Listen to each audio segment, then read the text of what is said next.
if you happen to have a perfect family, you might not want to stick around for this homily.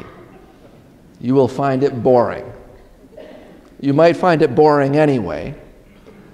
But if you have a perfect family, you might choose to get up and go take a walk and stretch your legs a bit. I'm just waiting to see if my wife and children leave.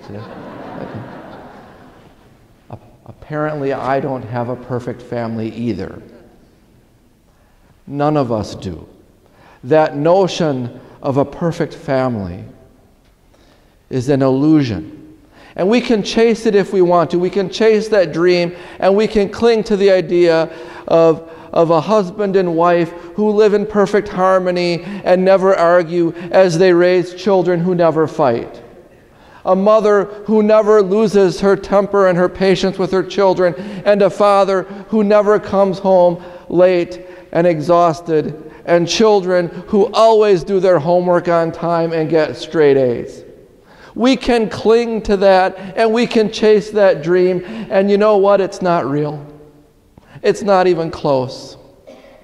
And thank goodness, none of us are called to have perfect families. But much better, we are invited to have holy families. Holy families.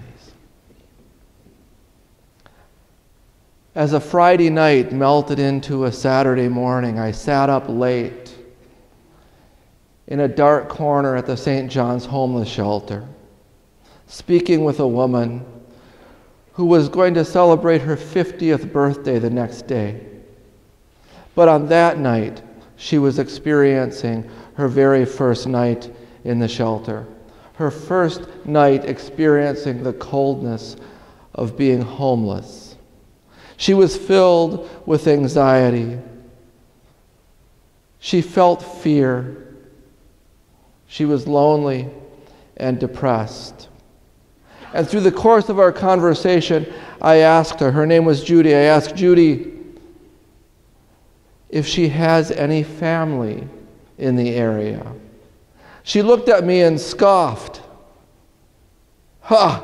she said, and she motioned her arm across the sea of people, 50 some odd shadowed lumps sleeping on the gym floor, some of them snoring, some of them stirring, and she said, "Do you think any of these people would be here sleeping on this floor if they had any kind of family at all?" "Ha!" she said. Family is the reason most of us are here. It's a harsh indictment of family in our culture and our world. A very harsh one that we would prefer to ignore and set aside and pretend isn't real as we talk about family values, traditional family values being the answer to all of society's ills.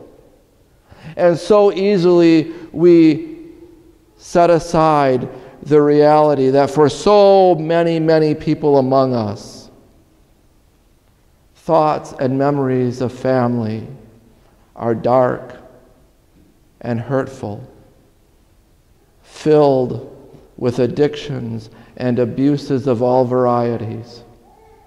And there's very few among us, very, very few, who haven't in one way or another been touched by that. So we scratch our heads and say, what does this mean, this idea of holy family? Family is so hard. Some of us might be blessed. Some of us might be blessed to have families filled with endless smiles and warm cookies and unconditional love.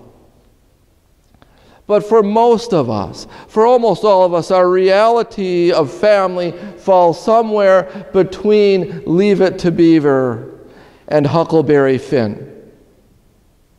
Somewhere in there, we find our way, and we journey, and we struggle, and we cope, and we turn to one another, and we find people to lean on. Sometimes they're the people in our own homes, many times, oftentimes, and that's warm. And other times, we seek to create family and find family with one another. And that's holy family. We're left with this question, what does it mean? What does it mean for a family to be holy? And I think the answer to that question is found in that reading from Paul's letter to the Colossians. Paul writes to them, calls them brothers and sisters, a term of family. Brothers and sisters, as God's chosen ones, put on heartfelt compassion, kindness, humility, gentleness, and patience, bearing with one another and forgiving one another. These are traditional family values.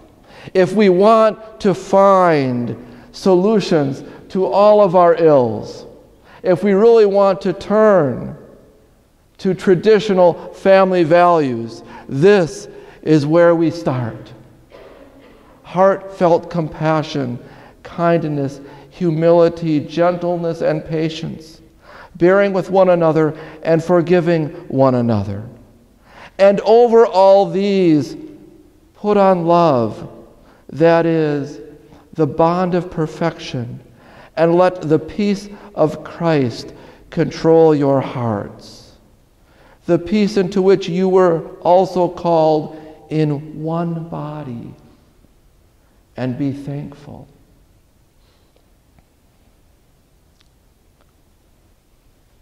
These are the values of our family, our Christian family, our church family, right here. And you know what?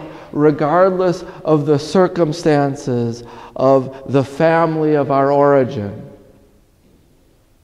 we can all have and live in holy family by living these values. I sat down with Judy again a few months later, and Judy was still homeless. She was living now at the NEW community shelter, and she was working hard and making progress toward getting her life back on track. And I sat down and I spoke with her, and she told me about how she had found family there, in the midst of those who were homeless and broken and seeking. She found family. She found heartfelt compassion, kindness, humility, gentleness, and patience. She found forgiveness. And over it all, she put on love.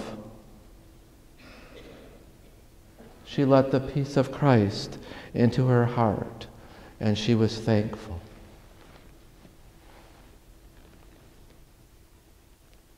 That's family.